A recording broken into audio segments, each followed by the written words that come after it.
Salam alaikum la famille. Bi avec quoi va kanu émission débat de vérité.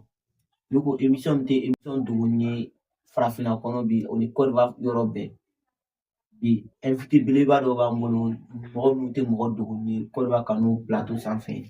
Mais général Chol bi ani a bon petit mi invité mi monsieur PDG Oliver Angbi Kodwa Kanukono.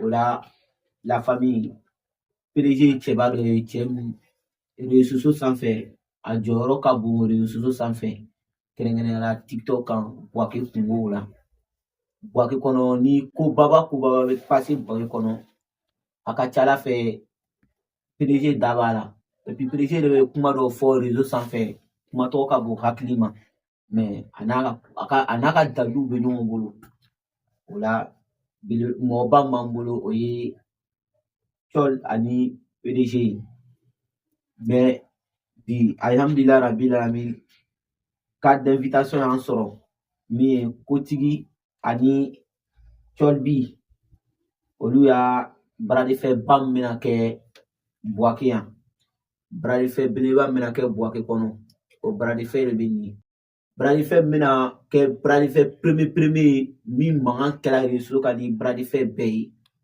brade fe boake ka be si me ka brade fe bam ngono o brade fe le bina ke Chol bi ani o finge bolo kotigi bolo brade fe ni mi sila ka ta fin chama blame marala min no doma maintenant leri na o yere yi anga mimi de kala so bu nyuma yi empire ka mimi o yi mimi yere mina empire la polu na brade fe ke ka ira mo la ka mimi ta oni kadu chama ba brade fe mina gururo na invité bino o yoro fanyana mais yoro na mina ame Chol bifo parce que brade fe me ben de 30 mema boaki sil du sebe sabana na jala alors so antale boy ka be ay la ben ka odon kono abina ke à partir de quelle heure et c'est l'heure à 20h à partir de 20h brade fe mena ke mais on a invité bam mambolo oye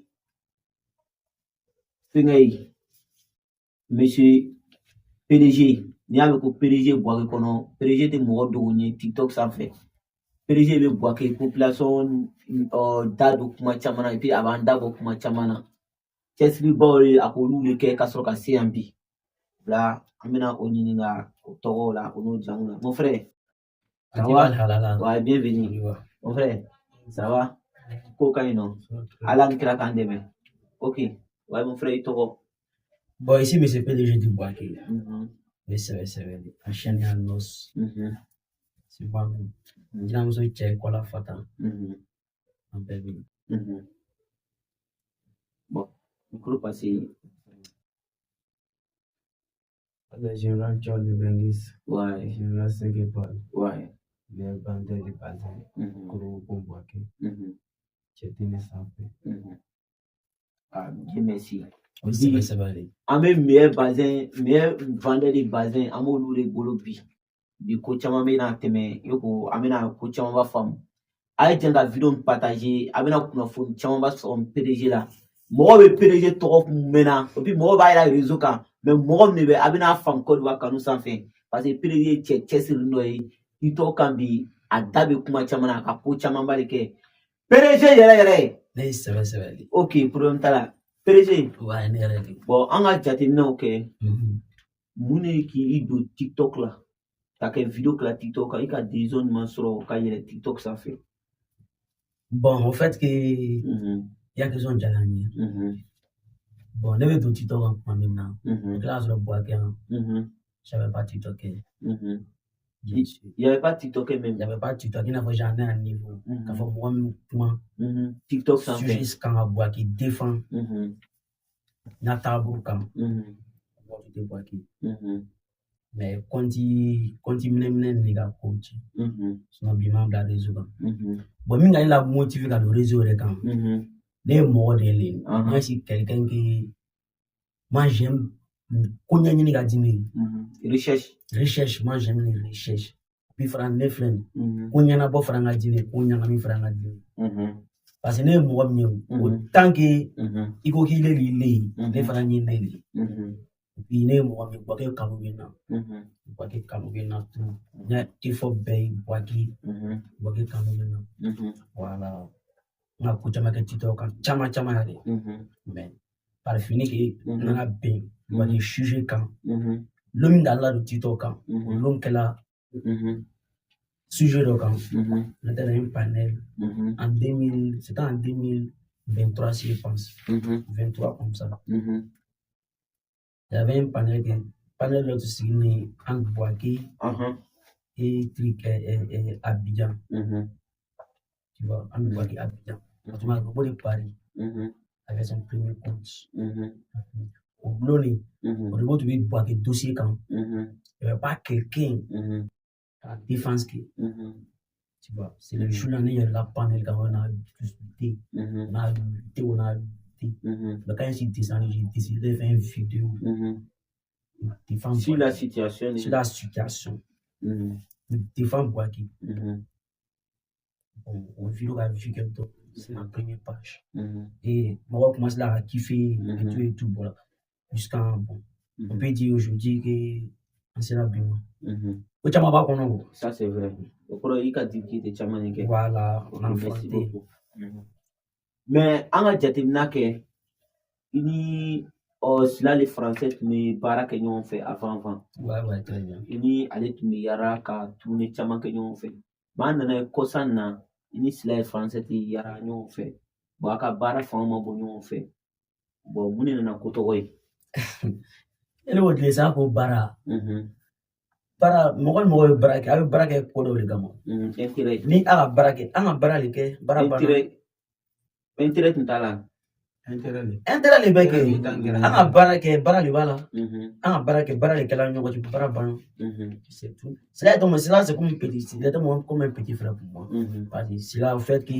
ni Sila ye ɲɔgɔn lɔn ka sɔrɔ mɔgɔ tɛ Sila lɔn Buwake yan personne connaissait Sila tu vois voilà on a fait plusieurs choses ensemble a ka ko yira n na fana ka ko yira la et tout bon par fini yala mɔgɔ filɛ nin ye o tigi da ka daji tun voilà min ka ni Sila yɛrɛ fɔ ɲɔgɔn kɔ an tɛ yara ɲɔgɔn fɛ ko yɛrɛ de mankan bɛ bi ne filɛ ne ye mɔgɔ dɔ de ye moi n tɛ se juguya la n tɛ se ɲɛmɔgɔya la ni n'a ma ɲɛ ko ne bɛ juguya ne bɛ ɲɛ k'i to yen moi c'est comme ça parce que ne b'a filɛ o tant que i tɛ se ne la ka ban ne tɛ bila i la voilà ko caman tɛmɛna puis par fini que en fait il n'a pas bon comportement et tout tu vois ouais, c'est comme petit frère à moi bi comme une belle là n'est ce là qu'elle lui la con tu comprends bi comme une belle maman m'a dans la vie aller ne qu'elle no ou no chili quand ok mais an qui a fait ça mais différence au yɔrɔ la parce que an ka jateminɛ ne bɛ se k'a fɔ ko c'est grâce à Sila i ni Kas n'u donna ɲɔgɔn na parce que mɔsɔn Kas nana Buwake yan tuma min na bon je sais pas que a ka ɲɔgɔn na cogo min na yen c'est grâce à moi Kas ni Sila n'u donna ɲɔgɔn na bɛ na n'u ko la kuma fɔlen ma yen quoi on peut dire c'est grâce à moi que Buwake mɔgɔ caman ka Sila lɔn Sila était là tout bon voilà an ka n'o détail parce que ni m'o fɔ ko le bɛ n kɔnɔ ranking le bɛ n kɔnɔ voilà ni m'a ko m'a minɛ ka buguda ci c'est tout tu vois c'est grâce à moi Kas ni Sila n'u ka ɲɔgɔn bi un jour là on était dans une live la challenge était lancée à propos de Oumar Bazin et tout tu vois ça voilà ne yɛrɛ la panel journal a panel de kan ne tun bɛ journal suivre depuis putain et suivait parce que a gamin tun b'a di ne pas a vidéo kɛcogo n'a vidéo kɛcogo bɛɛ ye kelen fait même but là depuis longtemps ne tun b'a suivre ale yɛrɛ tun b'a dɔn mais ni mɔgɔ y'a di ne bɛ yɛrɛ bɔ ni lali ka di ne dɔrɔn moi j'ai pas besoin de rien tout il a continué jara ne bɛ yɛrɛ bɔ hali ma retrouvé ne la voilà TikTok wele a to o tora panel de kan n l'an tola n bɛnna n'o wa live ye ko na challenge lancé tout ne yɛrɛ l'o a challenge ko Buwake donc ne yɛrɛ la bon Sila comme Sila c'est mon petit puis il a de visibilité il fait le challenge aussi donc an yɛrɛ la parce que ne filɛ n'i ka Buwake tɔgɔ fɔ yɔrɔ o yɔrɔ de bɛ na an ne te bois que trop là puis fera mɔgɔ min b'a fɔ ko i bɛna n'i y'a vie réseau kan buwake in kɔnɔ k'i y'a vie bila n'i ko ŋ'a bila titɔ kan i k'a feere an bɛɛ de ma k'a n'a fɔ ko a ma sara a la i da t'a la n'i nana bila réseau kan dɔrɔn ne b'a ta m'o fɔ bɛɛ lajɛlen ɲɛna ni k'i y'a yɛrɛ filmer a la titɔ kan ko ni i y'a vidéo la privé la soit ne ka ye dɔrɔn min bolo ni dɔ k'i bolo a tɛ diya i la voilà sisan n yɛrɛ la n ka général Sila présenté. Sila même n'était pas là. Il a présenté. Ouais, bon, il y a un petit bi. Avec Tchelen Kabal, on peut avoir Ké. On peut avoir Si. J'ai là pour Johnny. Pour les vraiment, c'est la tag. Il a appelé. Il faut connaître. Il y a les lèvres. Ailleurs là. On a signé, on a fait tout. On s'est présenté. Bon, tout. On a pu mater. Tu vois, on a un magasin. On est venu au magasin. On a représenté. Tu vois. Voilà. Moi, il y a francophobie. Challenge qu'elle a pu et tout. Bon. Et alors, nous faisons moi, moi, c'est quelqu'un qui. Nous, on a les dîner. Voilà. Nous, on a les dîner. On peut dire que. Moi, quand on règne à Franco, il y a question posée. On est aussi là, ça, on a une chose. Ne le sabula. Non, on le fait là, quoi. Ne le sabula au partenariat. Au partenariat de continuer à faut à nous sur la chercher. Voilà. Tu vois. Maintenant, si là même, si là, il y a aussi là-bas, à VMRB, nous avons ta première fois, nous sommes RB, nous sommes le chercher et tout. Alors, VMRB, nous sommes ta première fois, nous sommes bien. Kuchama beaucoup, puis, ok. Mais, on a eu, Tcholni, la chacha, ani, casse de mineurs. Anisla, ulutume casse voilà problème de la cosa na Abidjan. Angai cadeau nanati cassement. Là il est ulutume cadeau à présenter. Bon, au coffre si je me trompe pas, il est me filmer là. Avec tout une la caméra coffre voilà, avec tout une soka dit, avec tout le commandement nous faisons vers. Maintenant il cosa na sila voilà ka wave accusé. Ko wati ka karfa wivla ni amata bo ko fe kas nana bo ko no ko silali ka wali warmina warta betina kuma na nyo so réseaux sans fait faut tisla yere nana fo ko no ko la chacha te jinati aka kuma chando fo kwa bo ambaraka yi frame nana ko kan bo ko bekela amma e kuma kamala. Bon, putain, moi, mais bi, et tabe, bois, que lointain ko là, mais et la famille ko kon, et ma c'est qu'il y a kuma là. Ou les quoi, mais mon ko so il descend à kuma. Oh, comment les filles naissance, mon nez, des enyango là. Ni mo watri killing, en mo gagnant fait. Kon nan, à te comme les ma kuma il m'a kuma réseau quand. Écoute-moi. Tu vois. Si la fleur, c'est pas parce qu'il n'a pas si là va allumer la bille, ni allumer ne be moi là, ni ga yure ka banya yure reconnaître ta allumer. Réseau au game ni. Moi mana réseau kan kana dormir, moi mana réseau kan na jini ni. Réseau fait fleur le réseau kan. To ni wari. Moi allumer be publication que ko islama vidéo. Brajite ni réseau kan. Réseau te brajite ni roi. Réseau wari ka cleaner. Na cleaner le réseau wari ni ron to ni roi. Ouais. Maintenant, celui-là, Uren, celui-là, Uren, quelqu'un qui est dans le coup là. Au coup, avec ta bourreau dans les camps, n'a défaitif. Celui-là, c'est quelqu'un moi, il connaît trop. N'a longé, puis ça va. Tu vois. Mais les frères, moi, nous te demandons un bon mot. En nous, comme cela, qu'elle est bi, ni ta qu'elle est, ni n'a connu nous la gagne. Il est né sans gagner, mais c'est que nous l'avons fait. Mais nous maintenant, qu'elle a commis, gagné, vi qu'elle a collé. Dis à qui a sécurité là-bas, c'est comme tous les gars bon. Tu vois, les gars, si là, on minga to bi, ne m'as pas comment nous d'abord comment n'aller, n'era tiento là. Casse ni chol, tiento là. Ça n'era l'eau, qu'elle t'a damné faire là-bas. Aussi. Tu vois. On peut quand tu commences à faire un bois, qu'il y a un affaire à trouver, on a un bois qui a un peu dans le long sila et ni sila ni le nom fait. Tu vois. Voilà. Ni sila tient que sila tient. Ne rami voici sila ma longue. Bah, au début, quand on a ma communiqué, on a voix la WhatsApp, on a voix clé blanc. Tu vois. Mais au coffre, à Uren que on m'a gagné là. On n'a pas communiqué même. On n'a pas communiqué. Mais là, on a 600. J'entends quoi. Voilà, ma quoi, il pisse avant. Voilà, ma quoi, il pisse avant. Mais au niveau de l'eau, il y a partie de nana quoi. Comme il y a partie de nana, comment le menana. Mais au lot de familles, comment abiname. Mais c'est pas précis. Ok. Manga yi, tumadola, ibola ka fantôme neni.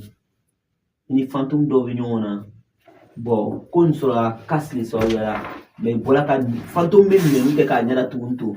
Mais ebe neni ke ki nyada yelentu. Betu be edon. Est-ce qu'il y a des problèmes de créer la diantre là? Antiba, nous n'avons pas de finir. Tu vas voir Nicolas Tchaïgabon. Nicolas Tchaïgabon. Il y a eu Tchessingam qui t'a fait mimi pour Nikanti. Mais mon allo ni fantôme seigneur. Ni fantôme seigneur. Il est de plateau bara les gars 600. Ni plateau voilà c'est là plateau voilà quand comment ka doni la ibina sigia. Non, ne va faire me défend ou ça m'a to ala ma fla do le do. Ala ka to ala moté réseau kan. Réseau kan ni na réseau ina na kan. Il veut engager réseau bracha. Il y a les tiktokers, il y a les influenceurs, il y a les trucs qui arrêtent de continuer et il y a les vidéomans. Ni ga mi choisi ou assumer. Ça c'est vrai. Moi yo kokula attendre tout de suite. Yo kokula a keka ira komala. Tu vois, ne yo komina, ne yo fa réseau kan. Ni nani ga ne ta chocho ne bitati. Il na chocho ici près. C'est pas fatigué fantôme mo nya doula. Ka ira ko neira, nya bara la il maîtrise qui n'est pas nya dou. Parce que c'est kan kele. Ani fantôme remo kunana. Même si fantôme remo kunana, système LMD. Nous la chope. Parce qu'on connaît la réseau là nous. On maîtrise les réseaux que eux. Voilà. J'en ai semani moi an ne bi attaquer mais trop profondeur mais ni ga retu kenna c'est dans ça ne bi voilà manière bema ouais bi faran minga to faran ali fantôme c'est la nyoma réseau game ni be fantôme fait le ko date beaucoup mana en français de beaucoup là voilà ne fleurs on touche pas à mon entourage. On touche l'année entourage là c'est l'année voilà les décisions il faut que on a un groupe de système LMD la mère de Dieu niveau au fauteuil quanti ça en fait au quanti frappé on est là on m'a dit ma tout bonheur personnellement ni malade boire là je suis là ni frappé bon on peut dire avec le général aussi ouais bon au quoi fait hein on a eu casse de mineurs ani aga tirmuso kelela mais tata ani missurance kuro anki daya la mais le commencement il met tata à côté là mais on ne sait pas il va renverser kata finir à côté là missurance à côté là bon faut qu'on mangambana qui to au côté là mais qu'est-ce qui n'a pas marché ou ça et ga vidéo mania mo be sana là pour tenir ça là mais sur tata pour c'était buzz le tout de bon là on s'est amusé ensemble de tourner là-bas on a pu éviter ça bon buzz frère ni buzz mais que faut 6 jours stratégie de boire cola voilà et depuis sur la côté là on a d'abord et une tata à côté là on a d'abord sur la côté là bon une stratégie pour frapper mais quand on a il coco buzz là c'est comme qu'on est réellement casse il est d'intémis sur un boulot qui c'est quel oui c'est à détaoulo on baisse quand on dit baisse c'est tout nous on baisse le rabat faut pas qu'il y a bébé qu'on c'est tout pas mais tiens système LMD adu jagwela na de système LMD amu ni be baramina il va assumer ga lui akani anu ga anga engagé on traverse les réseaux c'était un truc pour faire élever la visibilité de la fille. Parce que sa visibilité était fermée. Et puis elle a accepté ça aussi. Mais si tu es sur le métal, on ne pense pas tout près, c'est pour le futur. Voilà. Voilà. Pour s'engager sur les réseaux, pour avoir beaucoup de contrats, il faut avoir beaucoup d'abonnés. Ça. Pour avoir des abonnés là, il faut se lancer dans les buzz. N'importe quel buzz. Alors, check tes réseaux sans fermer tes buzz. Mais est-ce que alors a besoin ma fait il n'y a pas quoi ici il n'y a pas quand alors a besoin faire bouler là faut qu'à dernier créer quoi Baraga elle va nous de moi on doit voir Kabila qui là et puis elle va la mise sur neni Nego, allez là, Platon, eux ça baisse ou là, qui est bébé à la voix à la voix. Il y a nous les gars faire quoi? Oui, ça va ça. Aussi, c'est même les bambous. Nous les gars faire. Donc, bon, moi, on va faire un chef visibilité quoi. Au chat TikTok, ça fait mettre visibilité. Un peu comme Manina, mais on t'a avancé. Non, mais le faut tu t'en as mis, nous les Nathalie, vous n'êtes de courant Nathalie. Donc, il est raté. Mais quoi est tant de réalité? C'est quoi est tant de baisse de là? Quoi est tant de millions fait? Allez, ben te chier que les quoi on baisse. On ne m'a fait un beau baisse là, c'est baisse. Ah ben c'est là avec trop nati. Baisse les gars. Allez, tu veux n'embora à pas connaître. Il y a un moment pour s'amuser, il y a un moment pour travailler. Actuellement, nous sommes sur des projets. Il va venir s'amener, nous amener. On a arrêté ces trucs là. Bon, allez te faire avoir besoin de et alors moi basic continue mais tu ne pas vivre dans le buzz quand tu veux vivre buzz là voilà il faut que tu aies basic c'est pour un objectif je vais atteindre telle somme d'abonnés ou je vais atteindre telle somme de likes ou telle somme de niveaux le basic on compte débloquer il y a quoi et puis il y a un projet normal maintenant voilà qu'il veut faire baisse que les gâteaux baisse le coron moi te faut là un paragraphe là allez vers le réseau quand lui il a le travail personnel à lui-même il est sur le réseau il fait de sa musique nous là on est sur le réseau on travaille on fait toujours imposer les réseaux quand il allait dans le code on attendre arranger on va les arranger puis on te gagne que l'on connaît on nous c'est la base que la vie se met dans les mains à la vie n'a pas de ça oui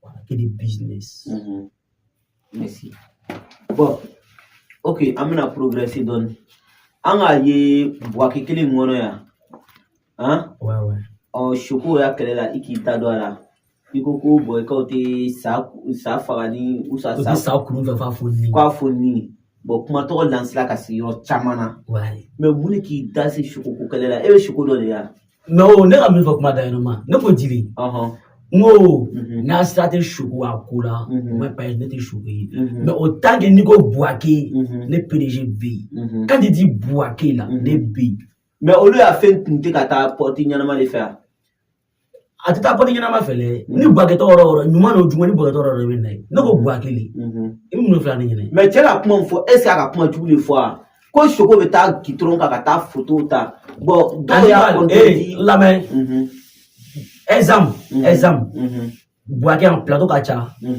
plateau différence benali plateau bene boulot et le lango mo mi no plateau émission ke ni micro ni o de plateau na makira plateau kolongela wuli ni do ba mi do ali ne ki do mi do ali ni non mais jante la bena selege gidron ni yoro la dina srakam mo shi yoro la c'est pour faire quoi c'est pour faire temesra oni il y a besoin de ton besoin to mais ga gidron la dina ka cha pour que mo le tay ama gidron fin to mo kanata ni mo mata tinyale gidron li ga fin de ne bolo lu konan allez ça moi tu m'écoutes maman ça va min fo mun ka e toro sa et maintenant kuma ke tu m'écoutes il fa kuma lo ne ba allez à lu konon allez à lu cheka étage va aller bolo allez ça photo ta fait mais ne do na lu le président du maire ga yoro gidron la yoro minu ladinen comme si yoro ladinen amaka saka kama makala mo goli kama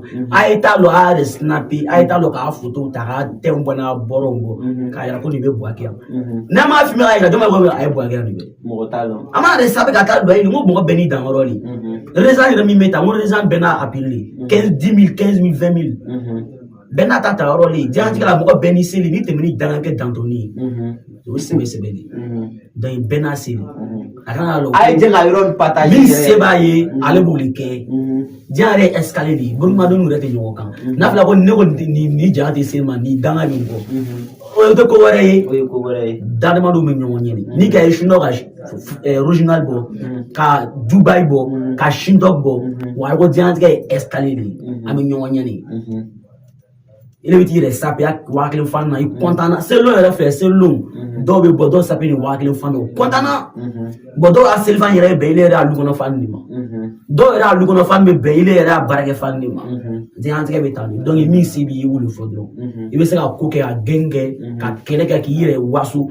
J'ai dit, il fait là, il est là, il m'a dit avant les PDG pour qui bête téténikan réseau quand téténikan sans perdre à dernier les PDG quand tu vas à Misuta tu n'as pas tchéni donc ni me kokula ni le lanya dromi mi kangara kati bloqué o rofamna c'est que minu c'est que kata gitro kai ko o beta e drolu ani se to idaro le talo ya foto ta ni ga yoro checken group medica lo po a lo habitat ni a lo dugude ni amalo sare amalo mishi a lo dugudo ama amadu ko ne fo nyoro la papa amadu ko ni le en boaketi sans père en boaketi las caras boaketi la petit pari en boulot ami profiter mettre le quand il snap ga photo ni cha kuma ga minimum bla malo ala sans père il est jam il du malo deni le ko finir ta passer d'où la dina le quand il snap ne le boy ça ta pono na diriba dans snap ga posti ami boaketi ok afamna ay miro partager yoko anga fanya chugumna kotigi ani chol olu ya brade fait brigade na ke de 30 mai à Boaki inshallah na jala Allah subhanahu wa ta'ala abina kuna fon chama ba fam why adi général anga brade fait mena ke yoro dumana complexe sportif kata complexe sikoti karata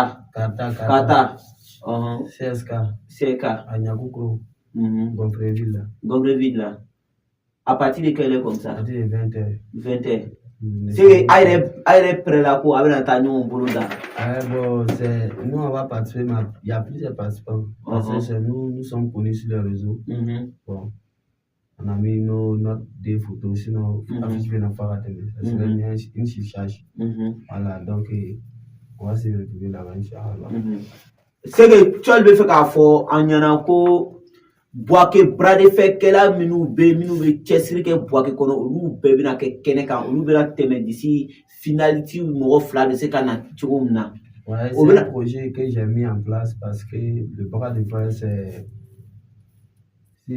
dans la sous-région c'est bien connu au Mali que dans les autres villes même si ça se passe mais c'est au Mali que ça va sur le méta donc c'est moi et Kotigi, on s'est réunis, et on va mettre le projet en place, puis on va chercher à demander des lettres. Et on a cherché des lettres, Dieu merci, il y a eu des bonnes volontés, telles que Molé Sefa de Kouchala, c'est un grand type à Kologo là-bas. Ouais. Je remercie aussi Omar Bazin, mon boss. Je remercie la part des légués, légués les riches, les grands promoteur, je sais pas, c'est pronostic, ouais, c'est pas. One is best. Après, je remercie Azala, Siswa Azala. Tu as dit, moi, faut ta kacha. En tout cas, on peut trop faire. Oula, avec un bois qui m'en a un bois qui Store aussi, le petit frère de IB Store, il a Korogo. IB Store, il a boaké ici. IB Store, il a Korogo, son petit frère direct. Nous ont soutenu financièrement, moralement et physiquement. Bon. Puis, c'est Dieu aussi. Voilà, nous ont donné des terrains. Voilà, en mettant sur Inch'Allah. Donc, ça fait que j'ai fait ça comme nous sommes. Moi, c'est un Congolais. Je ne peux pas oublier d'où je viens. Voilà, lui, c'est un Boakois. On va passer par Boaké. Le premier de Boaké. Nous, on va participer, mais les gagnants, ça sera entre les participants là. Le premier de Boaké va aller pour affronter le premier de Korogo. Ça sera comme des manches. Voilà. On cherche toujours l'élève. Et on espérait aussi avoir beaucoup d'éditions dans le futur. Mais avec Morobe Douara, où ça c'est gratuit? Pour une première fois, l'instruction était gratuite, mais la liste est déjà pleine. On en avait besoin de 12 participants. Mais la liste est déjà la liste est déjà pleine. Ok. Mais ça dit, moi, nous venons à Fenen. C'est gratuit ou bien tu as besoin de voir le Sarakado? L'entrée c'est gratuit. L'entrée c'est gratuit. Ok. Merci beaucoup. Au Corail, moi, je vais voir quand nous si. On m'a demandé à un abonné BF, on y a un partenaire BF, on y moi, demain, au BC Kona. Parce que Koni en yere koli. Koni en yere koli. A gagné, en me fait, en a fanou, ni en a jamakulu, en bêta, kata nou kunawulu, ni jama babola. Na jara ala ou son atalaye, abena ke here baye, parce que ni jama babola, abena ke sowi, mwogora bo sendo ala, dugora bo sendo la, uni, kobe sika avance ka kodwa yoro bemna. Oyoro la mite metobe kodwa tiktokeru fou. Mwa nou be tiktoke kodwa kono, kerengene la amso densira na Abchedisra, Olule Kamabi, Ante Nyabo Mali or TikToker fait, Ante Nyabo Mogora TikToker fait, Olule Ka Victoire Sorobi. Amisa fo Asu la joie, Domono Aminata, Sami Bama, c'est-à-dire, il y a beaucoup de TikTokers encore d'Ivoire. Oni, ça dit, voilà, au Katia, TikToker ou quoi. Vraiment, Amolou Befo, c'est grâce à eux, Ante Nyabo Mali fait. Sinon, ame donc le là takanaya, ame fait un takanaya. Mais ni kai anga TikToker ou yabeta tourner kai malila. Au corps ko qualité nyama bobolo quoi. Mi me ato sur raison me nyabo fait.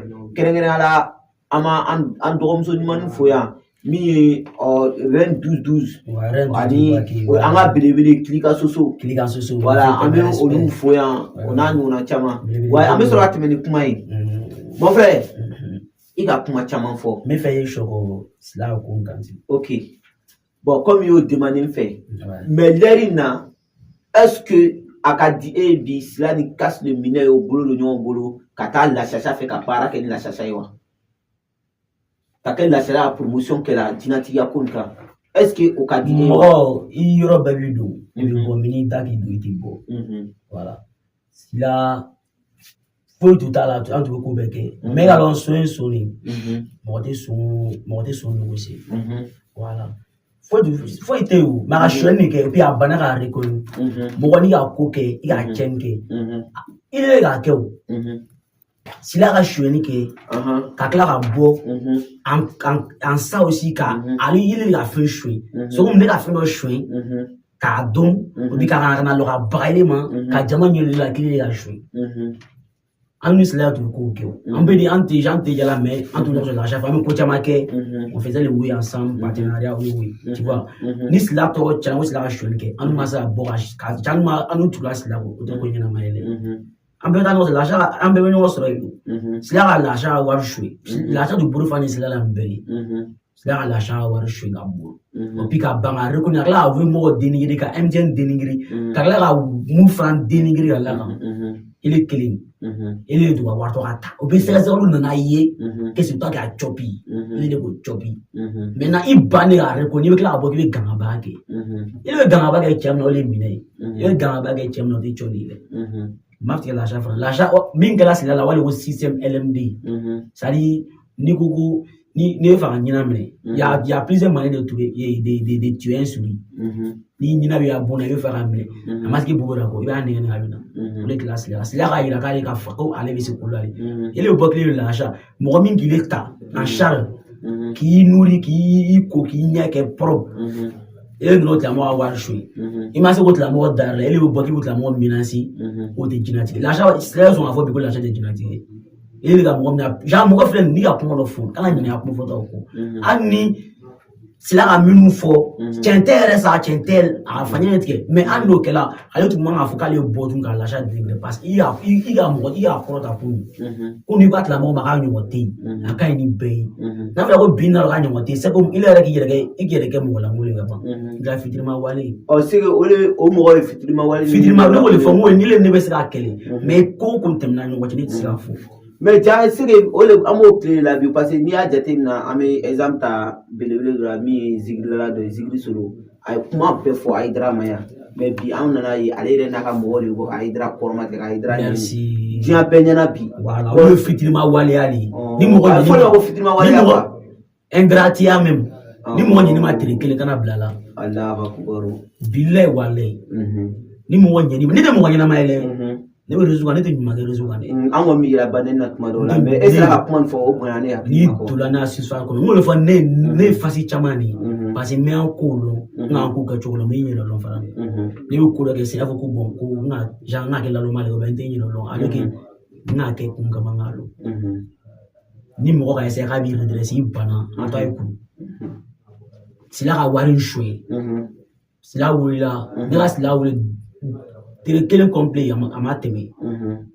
pour en parler mais petit genre ne bala ka bola rezo en même temps il est quelqu'un no wali la chèque le no wali kasa il est quelqu'un no wali chol obi an dawre ma ale rebe ka wa ya mo wala war shwe ya mo wala war shwe imasi ka tla mo dakile boko tla mo menasi amano odo setiye o dabaliti obi mo mini yele nyani ma kunu mais ana min jatim na kon kono balo la sasa bilama ani ame bimna bide ani kas finge vidéo do ke kastinti ani sila vidéo do ke kastinti mais qu'est-ce qui n'a pas marché défenseur de la il faut aller en déplacement Dali parce que déplacement na ma passe la case 5 ans avec ta ma passe la on était en direct OK et c'est en direct OK afam na bo un micro di finge ma ouais ni tu m'as dit oui quoi est-ce que akadi ebi kasi ni sila le français tienkata la ça fait ka baraka yoko ni baraka ni on fait tuna ka jinga ko ke ya kasi akoro wa kata ne ka video ke ni kasi ta kala ni me na boira be no yere ça et kasi ke ouais ne te kono on fait quoi dinati ko e dinati ko de tien bon moi c'est pas mon problème voilà parce que mais c'est un corollaire comment ben avec femme quoi voilà mais de la manière que qu'on te mène à réseau sans faire non ma faut mourir casse les testara la chercher fait à testara na tara avec vous faire na beba ça c'est mon gars on doit ensemble vous réunion fait voilà na te voilà ne ne reta ko na te voilà mais ne ko ça niveau de moi là on a dit ya o be fanga ya chay turu digula digano kono ya sama bo juna ala donc ya ti tagay fo nouvelle ordre tu na ti tagay ala ne le côté il va arrêter ta là ok ko sila c'est un volet non on peut pas en tout ça on a déjà une besoin non sila c'est un volet et puis il est dans les 1000 problèmes actuellement. Quand tu vois l'argent des gens, puis tu t'en fais ta vidéo pour accuser Wave. Wave va une très grande entreprise comme ça. Mais ni alu yek sila deme koto la te bola duna pour alu fait aller du là. Ni la son demain, toi tu es un volet aussi. Mi yere anere toro ko na yalo. Sila sa mo minu ka ngile deme. Ile wolu le kele. So mi ya bro du truc ba benyana. Voilà. Parce que min bola k'ale kɛlɛlen si il était vraiment ko a tun bɛ ko ɲɛ b'a kɔnɔ ça est casse il devrait négocier ale ka ko ta ka taa ko di hors pays mɔgɔw ma et puis hors pays mɔgɔw bɛ bɔ k'u ka paneliw sigi k'olu b'a n'u jɛbɛ olu y'o dossier traité o tuma mais qu'est-ce qui ne passe pas entre Urhobo et écoute-moi mais mun de an b'a compte de furu an b'a compte fana dossier traité yɔrɔ de quand ko kɛla kasi le biya dossier traité la ele bɛ bɔ cogo de a ta ko ɲɛ bi le kɔnɔ e bɛ taa bɔ cogo de a ta dossier ta ka di kasa ennemi ma kasa ennemi o traité le o ko ɲɛnabɔ o tɛ bɛn o Urhobo bɛ France le Urhobo tɛ yan Urhobo tɛ se k'a fɔ a b'a n'u ka ko ɲɛnabɔ ka d'a ma an n'u ka dossier ko ɲɛnabɔ ka d'a ma n'a t'an wele dugu ma n'a yɛrɛ la sama mi ɲɔgɔn juti foyi tɛ yen i sɛbɛ sɛbɛli wa an bɛ lu a kan fana n'a ye parce que an n'a yɛrɛ la o bi fana il est là, il y a deux de robot, deux traité, qu'il a connu à beau. Allez, il y a un robot de pays là. Au plus, quand tu m'as, au Roma, c'est alors, même pays, avec la lutina, 210, ou des pays où on a traité, avoir un problème, là. Nous a traité bi. Bibi n'a si là, disons, toi, c'est qu'il a voté au Tougouman. C'est grâce à ces problèmes-là.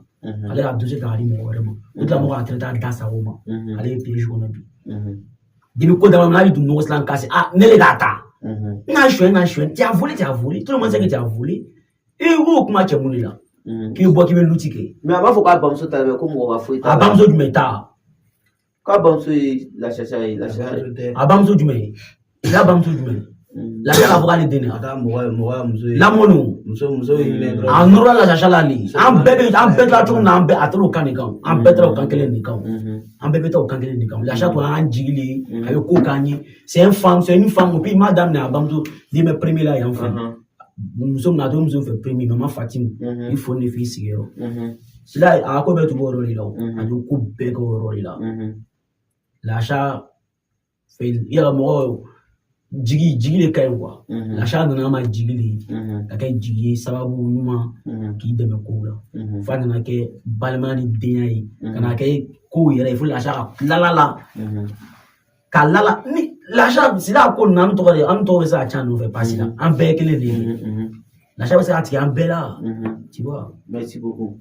Voilà, bon amena émission tatouya bon en me fait il faut que la bande Côte d'Ivoire kanuma émission me bori ya yoko ame mo wele ko nyinga yebisa mun fo Côte d'Ivoire kanuma bon côté là Nioro na newe ce qu'il faut mi faut même passer courage mi la voix courage mi là c'est moi ma première fois de voir un plateau à porter ici qui est effort bala bien doucement na parala courage bala la lo chama me boake mais ou le côté sans fait moi ni va connaître sur on a sans fait ta douma voilà il y a dame de journal douma il est là là kachala fait il ici anima c'est duna il ici ni famille c'est ça qui s'agit voilà plateau ni environnement na te clean kuchama plateau quoi plateau mo kuchama financièrement moralement chama quoi plateau de mo client plateau mo groupe li mo client de plateau tu vois voilà même fina to bi kana lo ba si ga gelele ba ke dugumi ni ba ke no bo bi tromper ba nya fina la femme oui nyako ima femme albia ya ko o nga femme ba ke de femme ka bana donc même fina ba ke kula ibe segeli be washi wala la be si ko ba lo ga boni la min ni sa ku mane ka manera na titoka mais boage si ga gele mo afune ba disi de ngonti me ba boage wa ya kuma ni chen parce que ko chama yere ka na plateau ko ne wa kuma la lera ba disi na ba chen boage choli ni be te expliquer quoi moi na general frère na bilongi na disi mo general chena ga dine ga boage ko tuy mina sujet wareta an to ko me yere ma ko ou be me yere ma yango ba bien parce que boage vie c'est tellement difficile ko do la nga décider nga me na réseau en vie là à te comme ama laura comme genre c'est comme là c'est un projet aussi ay wole femme ay nafa do environnement na tuto ko la minu be paré tuto kan ka boage daman ay nafa do la alu le wese anu kan mi alu le frame se kan alu tan kan mi ni albi ara bi environnement bale ba bi tuto ken ni créer de continue ka cha bi ko kala o nyeno yere ma boy ga we girino ko la o ma wuri en ko wa dam netani abian ka le financer yere ka long abonné table yere ka long atisi mais il a ma dargala meni jeli meni il m'a dit ça il m'a il a la ni tese donner là mais pour qu'il encourager ça la caméra la caméra fera wa encouragement tu vois mais ni là aussi il y a abonné tembo fou il ça mais avec ça la femme chogodi a fait femme avec ça atanya chogodi mo ni be tanya ne do e fara ko kan ata ni be yera do e fara ko kan ata merci beaucoup dans le bois ga ay ka yere akula ay ka yere fe foro avant que bo fe ay ka yere akala nyina a tuto ko influence ni view mam ko bois ki ama kela bois ki kama ni abana ka anuta alota mo oreta na ka mo oreta otana na fai c'est bon. Merci beaucoup. Émission dit, prendre encore pour acharner, tout ce que tu fais. Puis, j'entends, il y a baraka non encore.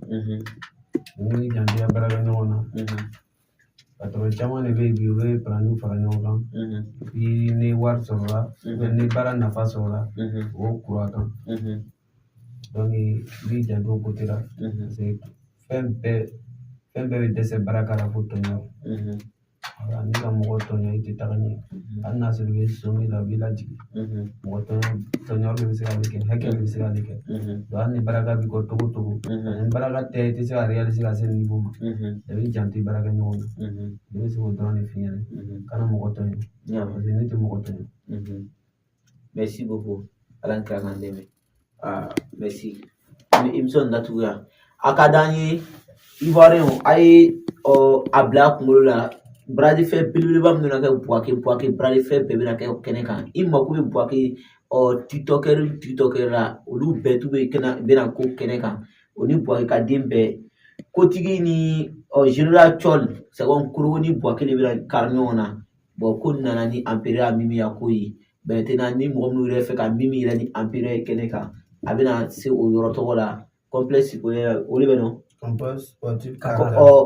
Kata la n'a sera yen Gonvreville la a bɛna taa bɛn ko bɛɛ ma a bɛ kɛ le 30 mai 2026 assalamu alaikum warahmatullahi taala